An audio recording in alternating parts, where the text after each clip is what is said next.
Engineering కాలేజీల గురించి మనకు చాలా తెలుసు సార్. కానీ బైపీసీ గురించి మాట్లాడాలంటే మీతోనే మాట్లాడాలి. స్టూడెంట్స్ చాలామంది ఇంట్రెస్టింగ్‌గా ఉన్నారు. దీని గురించి చెప్పండి. Interesting topic. హ్మ్. మనం ఎప్పుడో మాట్లాడుకోవాల్సిన రూపాయి యాక్చువల్గా ఇది. యెస్.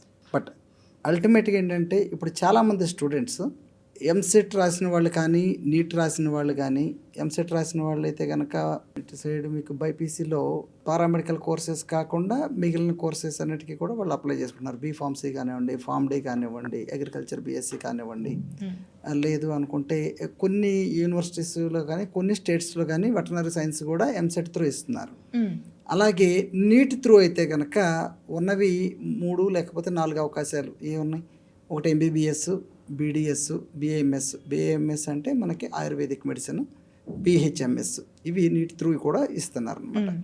అయితే చాలామంది విద్యార్థులు ఏంటంటే ఇప్పటి వరకు ఉన్న అపోహ ఈ బైపీసీ చాలా నేరోగా ఉంటుంది, అవకాశాలు తక్కువ ఉంటాయి, అయితే డాక్టర్ అవ్వాలి లేకపోతే బీఫార్మసీ తీసుకోవాలి అనేది గత 3-4 సంవత్సరాల వరకు కూడా అదే ఆలోచన.